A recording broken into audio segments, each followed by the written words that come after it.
तो फ्रेंड्स, आज very important question बताने आप लोगों को जा रहे हैं कि देखिए कि यहाँ पे खाली जगह है, फिर से 13 है, यहाँ पे खाली जगह है, यहाँ 3 है।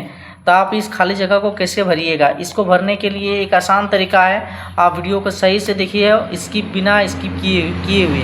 तो आपको दिखा रहे हैं, जैसे कि यहाँ खाली जगह है, इसको A1 लिखिएगा, ई जो है A2 है, ई A3 है, A4 है। तो सबसे पहले आपको फोकस करना है कौन सा मान दिया हुआ है, A2 दिया हुआ है, यानी A2 लिखिए। A2 बराबर 13 दिया हुआ है, A2 बराबर 13। और साथ ही आप देखिए कि यहाँ पे 1 2 3 4 यानी A4 दिया हुआ है। A4 कितना दिया हुआ, 3। तो सबसे पहले आप जानते हैं कि A2 का जो सूत्र होता है तो क्या होता है, A plus D equal to 13, यानी A2 का सूत्र जो होता है A plus D equal to 13। आप इसको इक्वेशन 1 लिख सकते हैं। अब फिर से A4 दिया हुआ है तो A4 लिखिए। तो A4 बराबर 3 दिया हुआ है, 3। तो A4 का सूत्र A plus 3D equal to 3। Equation 2 ले लीजिए इसको। अब यहाँ से समीकरण 1 और समीकरण 2 में आप देखिए A यहाँ पर भी A है, यहाँ पर भी A है। तो A को अगर कैंसिल करेंगे तो समीकरण 2 से 1 को घटाएंगे। समीकरण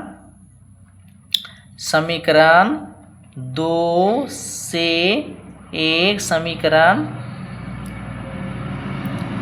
1 को क्या करने पर, घटाने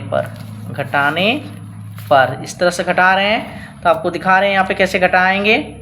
तो यहाँ पे जो है A plus 3D equal to 3, A plus D equal to कितना दिया हुआ, 13। यहाँ 13 लिखें, 13। आप यहाँ पे घटाइएगा तो जब भी इस तरह का हम लोग घटाते हैं तो घटाने से क्या होता है कि यहाँ पे देखिए कुछ नहीं, यानी प्लस है तो माइनस हो जाएंगे, यहाँ प्लस है तो माइनस, यहाँ प्लस है तो माइनस। इस तरह से यहाँ देखिए प्लस माइनस कैंसिल। और 3D में 1D चल गया तो घटा दिए, 3 में 1 गया, जाने से कितना होता है, 3 में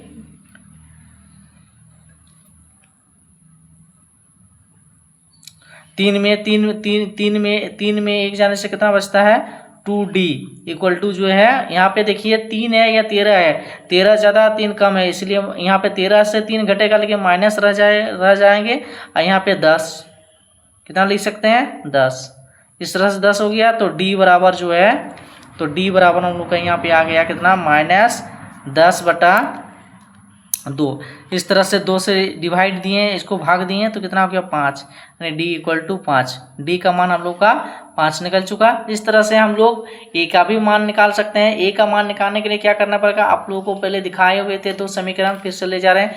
देखिए यहाँ समीकरण 1 है, समीकरण 2 है, आप कहीं पर भी D का मान रख सकते हैं, चाहे समीकरण 1 हो चाहे समीकरण 2 हो। तो चलिए हम लोग को दिखा रहे हैं समीकरण 1 में रख के। तो चलिए हम लोग समीकरण 1 में मान को रखते हैं। समीकरण 1 जो था हम लोगों का कितना था, तो समीकरण 1 में D का मान रखने पर, समीकरण कहाँ पे, 1 में D का मान रखने पर, कहाँ रखेंगे, समीकरण 1 में। तो समीकरण 1 में हम लोग का क्या था, A प्लस D था। तो A के जगह पे A के जगह A ही रह गया, अब प्लस हो गया, D के जगह -5 रख दिए, इक्वल टू जो है 3 हो गया। इस तरह से A प्लस -5 इक्वल टू 13। इस तरह से हम लोग यहाँ पे जो है बीच में बराबर है तो यहाँ और चिन्ह आप दे सकते हैं, यहाँ और चिन्ह लगाइए। और यहाँ पे जो है -5 इक्वल टू 13 है तो 5 को उधर ले जाएंगे तो हो जाएगी क्या, प्लस। तो यहाँ पे फिर से आपको दिखाते हैं, A बराबर हो गया 13 प्लस 5, यानी A बराबर हो गया 18।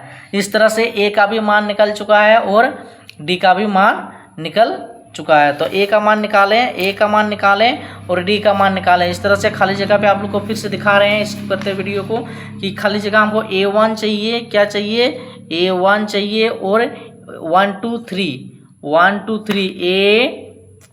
A3 चाहिए। तो A1 है, A2 आराम से निकाल सकते हैं क्योंकि A1 तो हम लोग निकाल ही चुके हैं, कितना है, 18। इस तरह से हम लोग जानते हैं कि A1 जो है 18 है, यानी पहला खाली जगह में कितना भराएगा, 18 भराएगा। अब फिर से हम लोग A3 निकाल देते हैं। तो A3 बराबर हम लोग सूत्र जानते हैं, A प्लस 2D होता है। तो A का मान हम लोग को 18 निकाल चुके हैं। अब फिर से 2 है, अब फिर से D का मान जो निकाले हुए थे हम लोग, तो D का मान -5 निकाले थे। तो -5 हो गया। इस तरह से जो है 18 हो गया, यहाँ पे प्लस माइनस माइनस हो गया, यहाँ 10 हो गया, और 18 में 10 गया तो कितना हो गया 8 हो गया। इस तरह से हम लोग कर सकते हैं कि A3 के जगह में 8 भराएंगे, यानी खाली स्थान में 8 भर सकते हैं। अतः हम कर सकते हैं कि यहाँ पे खाली जगह था, फिर से यहाँ पे कितना दिया हुआ था, आपको दिखा रहे हैं फिर से। यहाँ पे जो है फिर से 13 था, तो यहाँ पे 13 लिख दे रहे हैं। खाली जगह में जो है यहाँ पे 13 था, 13 लिखे। फिर से खाली स्थान था, लास्ट में कितना था, लास्ट में जो था 3 था, तो इस तरह से हम लोग यहाँ पे 3 लिखे। कितना लिखे 3, तथा खाली जगह में कितना A1 निकाल चुके हैं हम लोग 18, तो 18 होगा, और A3 जो निकाले 8। इस तरह से खाली स्थान पे जो भरे जाने वाली संख्या 18 और 8 है। लो फ्रेंड्स, आपको वीडियो कैसा लगा शेयर करें, सब्सक्राइब करें और कमेंट करें। थैंक यू, धन्यवाद।